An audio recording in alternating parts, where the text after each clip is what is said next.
How to lose fat fast without counting calories. 5 simple tips. If you're looking to lose fat fast, counting calories can be an effective method, but everyone is not prepared to sacrifice the time required to log every single meal that they eat.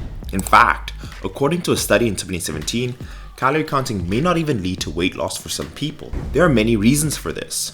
Poor calorie estimation, overestimating your metabolism and how many calories you burn, inaccurate tracking technology. The difficulty of the task makes adherence harder. That's not to say that calorie counting won't work, but it's just stating that calorie counting isn't for everyone. I know that it can be very daunting for my beginners, or you're just looking for an easy way to start your fat loss journey. This could be the video that kickstarts your path to your dream physique. But how do we lose fat?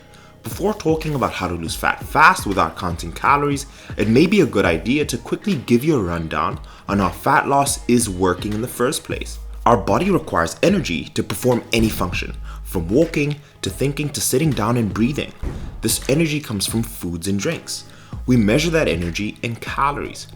There are calories of energy in food, and we burn calories of energy when we're exercising or perform any activity. There are 3 states you can be in. Number 1 is energy balance. This is where the number of calories you consume is equal to the number of calories you burn. You will neither gain nor lose weight while in energy balance. Number 2 is a positive energy balance. This is where consuming more calories than you burn. You will gain weight over time if you're consistently staying in a positive energy balance. This is because the extra calories that you're not using will be stored as body fat. Number 3, negative energy balance. This is where you're consuming fewer calories than you burn. You will lose weight over time if you're consistently staying in a negative energy balance. This is because your body will burn stored energy, your body fat, to fuel your additional activities. You will probably have heard of the term caloric deficit before. This refers to being in a negative energy balance. Your body is burning stored energy, your fat, to balance the equation. There are 3 ways in which you can create a caloric deficit. Number 1 is increase the calories you burn each day through exercise. Number 2, reduce the number of calories that you consume each day through the diet. And number 3 is increase the calories burned while simultaneously reducing the calories consumed through the diet and exercise. The third option is the best option because it means that you can be a little bit more flexible with your diet and you don't have to exercise vigorously to get the same results. People use calorie counting as an effective way to reduce the number of calories that they're consuming. The idea is that having this knowledge gives them an edge and makes it more likely that they can maintain a caloric deficit. There are lots of advantages to calorie counting. They include accountability. You know where you're going, right or wrong, and there's no hiding it. Education. You can find out many calories in your foods and favorite snacks. And greater flexibility. Interestingly, calorie counting can actually help you to become less rigid, as you're able to add in foods while sticking to your macro and calorie targets. But many people dislike calorie counting, and it must be important to know that there are many ways to create the caloric deficit without using them. But before we dive in, on June 9th, 2021, the WHO reported in 2016 more than 1.9 billion adults, 18 years and older, were overweight. Of these, over 650 million people were obese. I honestly believe from the 1.9 billion people out there, they're searching for this information on YouTube. So for the algorithm, gently tap on the like button so I can reach the right people. And if you find this content useful, subscribe and hit the notification bell. Let's kick it off. Tip 1, fasting. There are many different forms of fasting out there, but they all have periods of times when you consume 0 calories, your fasting period, and the times when you eat. A normal diet, even unhealthy one, will still follow some form of fasting. Usually this period lasts after the evening meal until breakfast the next day. Fasting diets tend to be more rigid with these rules, and many of them extend the fasting period. The most popular fasting diet is the 16-8 method, where you avoid food for 16 hours and eat within an 8-hour window period. This can help you lose fat by reducing the risk of snacking or overeating. You still need to be disciplined, and the diet won't work if you purposefully eat unhealthy foods during your eating window. But fasting diets are one of the most successful forms of long-term dieting. Between you and me, I've been practicing the 16-8 method of intermittent fasting for the last 8 years. I would have never been able to get into the shape that I'm in without it. I also use it with all my clients and it works. If you want me to go more in depth about this in a video, comment down below, Dr. Mike, make a video on fasting, and I'll make that happen. Tip number 2, prioritize protein. If you're not comfortable with counting calories, then a good compromise would be to ensure that each meal contains a good source of protein, particularly with your breakfast, lunch, and dinner. High protein snacks are also useful. Protein is a great tool for fat loss as it can raise your metabolic rate, and it's highly satiating. This means that you'll feel more full after a high protein meal than you would after a low protein meal. As you can imagine, prioritizing protein can make dieting feel easier. Protein also plays an important role in preserving your muscle mass while dieting. A low protein calorie deficit diet can cause muscle mass to be catabolized for energy. Increasing your protein can prevent this, helping you achieve that leaner look. Another benefit of prioritizing protein is that it can prevent you from overindulging on junk food. If you're looking for a high protein food, then you'll end up with a healthier option for the most part. It's a great way to be mindful of what you're eating without spending the time counting calories. I always say, I've never met anyone who got fat eating a high protein diet. Ask yourself if the meal you're eating has anywhere between 30 to 60 grams of protein. That's equivalent to 100 grams of cooked chicken breast, a steak, a can of tuna, and easily 1 scoop of EHP Labs protein. This is why protein powders are so convenient. If you're looking to pick any up, I highly recommend IsoPrep from EHP Labs. Using the code DIAMONDS10 will save you 10% at checkout. Tip number 3 is don't drink your calories. People are often surprised at how many calories they consume through their drink choices. Alcohol, sodas, smoothies, and coffee shop monstrosities can contain more calories than you would believe. Order yourself a frappuccino from your local coffee shop and you're consuming 500 calories. Drink a large beer and you'll have drunk 250 calories. Even a healthy smoothie that's packed with fruits, nuts, seeds, and peanut butter can contain anywhere between 300 to 500 calories. It can be very easy to consume a full day's worth of calories just from the drinks that you order. Swapping out your high-calorie drinks for low-calorie drinks is the first step that anyone who wants to lose fat fast should consider. Swap your Coke out for Diet Coke. Swap your high-calorie beer for a low-calorie beer. And swap out your Frappuccino for an espresso. This could really save you hundreds of calories each week and may also save you some money, which is always a plus. Simply when diagnosing my clients' habits, I easily save them over thousands of unreported calories. My general rule is don't drink your calories. The 0-calorie versions are as good, if not even better. If you're watching this video, it's my guess is that you've been struggling to finally get your dream physique. Some of you are just starting out, or you've been trying for years to get into shape.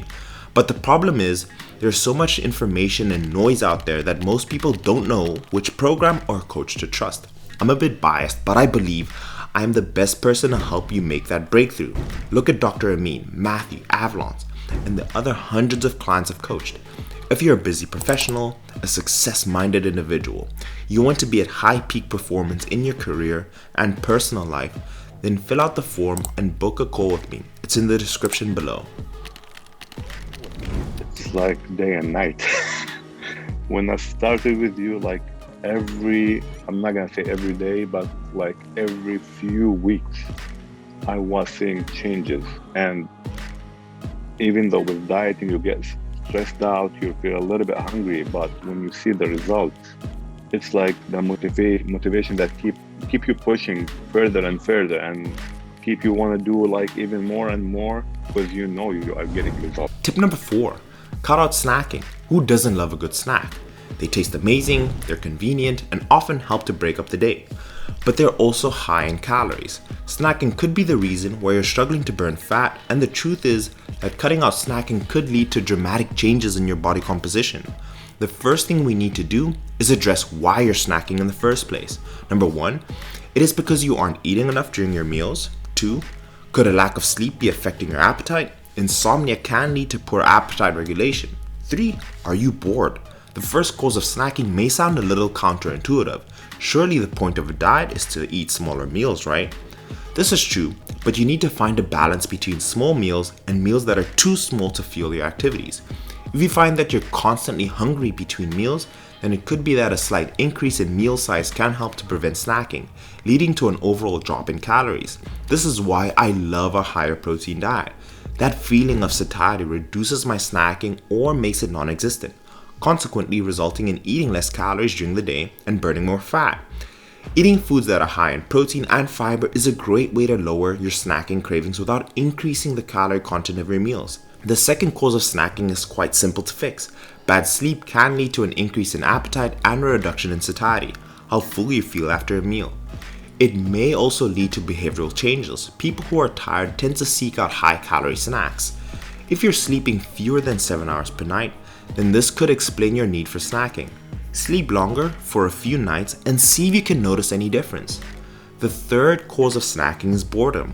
A lack of stimulation in your day-to-day life can lead to you searching for excitement in other areas. Food is one of the most common, yet least talked about. The solutions that people use to alleviate boredom. There are 3 ways to fix this. Number 1, ask yourself whether you're hungry or bored before eating any snack. Really dig deep into your motivation. 2, search for exciting recipes so that your main meals are the source of entertainment. This can reduce your reliance on snacks to provide enjoyment. And 3, find a replacement for snack foods.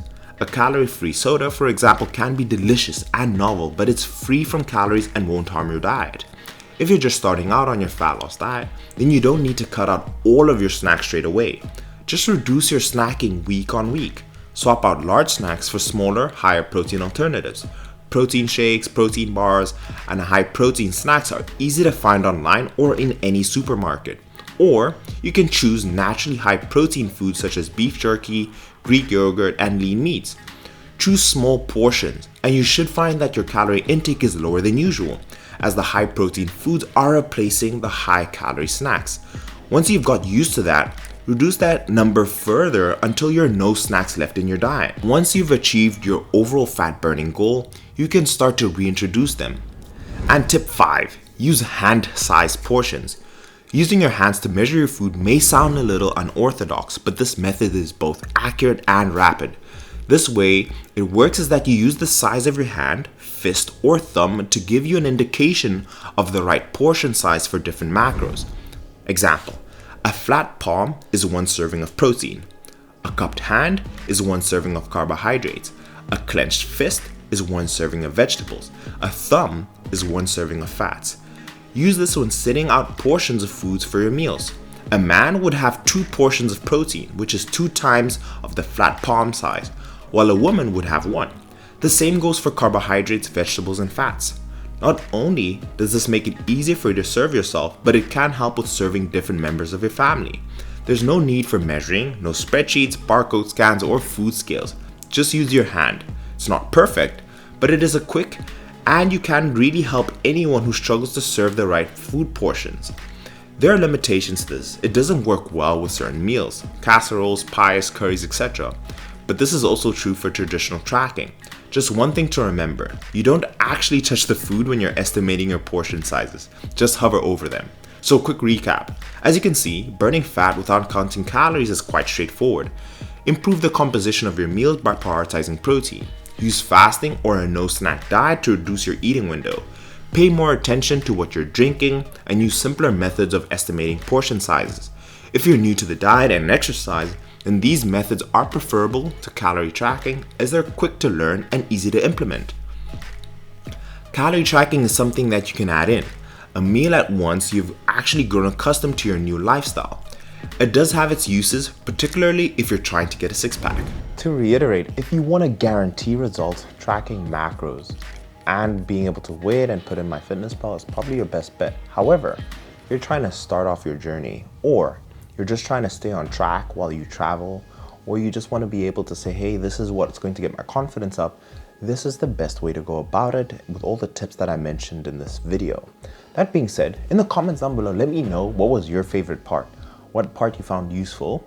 Leave the video the thumbs up and be subscribed. And I'll pick 2 people in the comments and I'll pin one of the winners and let you know that you won. And I'll be giving away a $100 gift card each of HP Labs, Gymshark, or Alpha Lean. I also wanted to say, if you're on the fence about coaching, you're a busy professional, you don't know if this is going to work for you, the hardest part is always making the decision to start. give it a go. You have nothing to lose. Fill out the application form. For a good fit, we'll jump on a call, and you may be able to get onto that path and finally change your physique for the rest of your life. But I'll leave it there. I appreciate you guys. See you guys in the next one. Cheers.